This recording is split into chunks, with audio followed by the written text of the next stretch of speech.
House of the Dragon is releasing very soon, and of course, a lot of people are curious to see what will happen with Game of Thrones next. The original show was amazing until the last few seasons, and they left a very bad taste in fans' mouths, but we've known it was going to be a very female-focused series, yet they're starting to push that point in interviews, talking about how they went into this series wanting to explore misogyny in depth. I have a few things to show off, but before we get into the topic at hand, if you enjoy the content that I create, please make sure to subscribe to the channel and hit the notification bell. Follow me on social media like Twitter or mine so that you can see when my content is posted. And of course, if you do really enjoy the videos and the live streams that I create, please consider becoming a Dark Titan via Patreon for just $1 a month, or support the channel via YouTube memberships. All of the links are in the description, and of course, I do really appreciate all of the support. So this is a Breitbart article. It says HBO's Game of Thrones prequel Goes Woke will explore internalized misogyny and patriarchy. Now, if they simply had these themes in the show and they were not slapped in your face constantly and they were not talking about these things in interviews, I don't think a lot of people would care, but they're highlighting them because they want us to know that yes, this is the focus of this series. It says, the new series follows the relationship between two women, Alicent Hightower and Rhaenyra Targaryen, who are close friends as children but become adversaries as adults. These are two very interesting characters, and I do think that this show is going to be good to a certain extent. They do have a lot of larger name actors in this. Of course, they're shoving a bunch of money into it, and we know that they have to be a bit more careful with the stories they're telling, and we know that they have to stay as close to the source material as possible, because we saw how terribly the last few seasons of Game of Thrones went. If this show is bad, I don't think we're going to see another Game of Thrones series for many, many years, because this is their next thing they're trying to bank on, and they're trying to bring in as much money with this as possible, and they're trying to bring fans back to this franchise. If this show goes poorly, I don't think any of these previously greenlit Game of Thrones series are going to move forward. I think that they'll just scrap Game of Thrones for a couple of years while they're trying to bring people back. It says in an interview with IndieWire, one of the stars explained the show's feminist spin.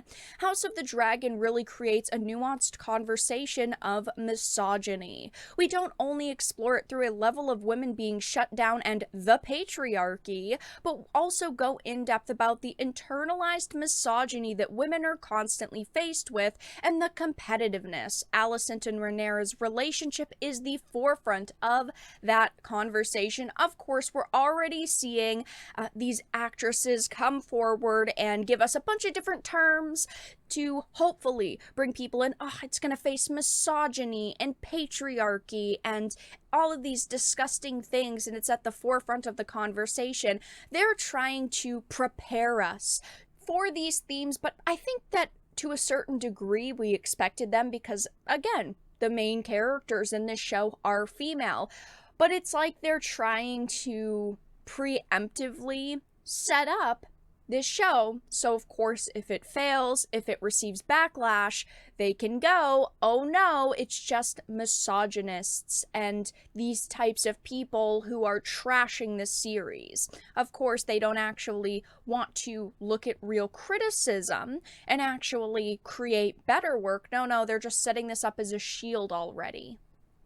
It says her comments come after backlash against Game of Thrones, which sought to portray the hit series and George R.R. Martin himself as sexist because of the series' rape scenes. As a result, the creative team behind House of the Dragon has been working hard to reassure journalists that they will not commit the same sin. They should not be convincing journalists that this series is going to do better. They should be convincing fans to watch it, because if fans do not show up to watch it, it's not like these journalists are going to magically create millions of views for this show. we've seen that they are definitely trying to, we'll say, right the wrongs of Game of Thrones and things that George R. R. Martin has said. Not that I think that there was anything wrong with the content in Game of Thrones, from, the adult scenes to specific themes to things that people said to cast members. I don't think that there was anything wrong with Game of Thrones, but of course we've seen narratives be painted that Game of Thrones was not as inclusive, as diverse as it could have been. It didn't give, female characters enough agency, which of course I think is absurd, because even in the original show, a bunch of the main characters were female, but we've seen that they very specifically went into House of the Dragon to break any sort of narratives that were previously out there about the base show. I mean, look at this. House of the Dragon showrunners reveal Game of Thrones spin-off written with a focus on addressing accusations of racism and sexism against the original series. This has been out in the open for years at this point. They very clearly even admitted that this was their focus with this show. Going back to the original article, it says, in an interview with Vanity Fair, the executive producer said sexual violence will never be shown on screen, though it does occur off-screen. They say, we handle one instance off-screen and instead show the aftermath and impact on the victim and the mother of the perpetrator. These are fictional characters, okay? These are actors acting out fictional scenes. It's not like Game of Thrones and these characters were real individuals. The only reason why they're doing this, again, is because they want people to view them as amazing showrunners, producers, writers, directors, actors. They don't want to be part of any content that could be seen as harmful, which doesn't make a lot of sense, because while, yes, they are not showing sexual violence in the show, we are going to see people be burned alive by dragons.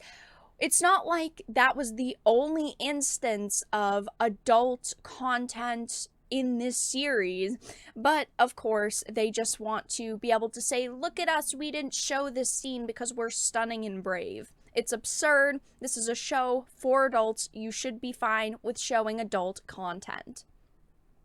But we've also seen these showrunners, these producers, make questionable comments showing that they were not interested in really following the source material. No, they just wanted to take the base story, take the names of these characters, and then twist them around. The showrunner for the show had said House Valerion race swapped to avoid putting another bunch of white people on screen, even though these individuals are supposed to be spitting images of Targaryens. They decided to race swap them because they didn't want to put more white people on screen. And again, like I mentioned with this article, they focused on addressing accusations of racism and sexism against the original series.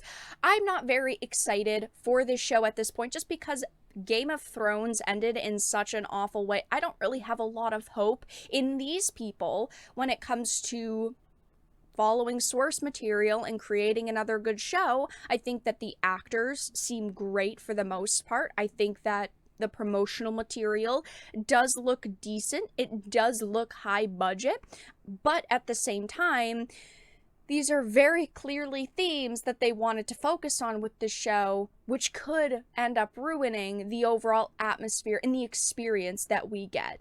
But that's all that I really had to discuss in this video. Let everyone know your thoughts in the comment section down below. If you enjoyed it and found it important and informative, please make sure to give it a like, share it, and subscribe to the channel. And of course, if you didn't, make sure to give it a dislike. I appreciate your support either way, but I will talk to you all again in the next video really soon.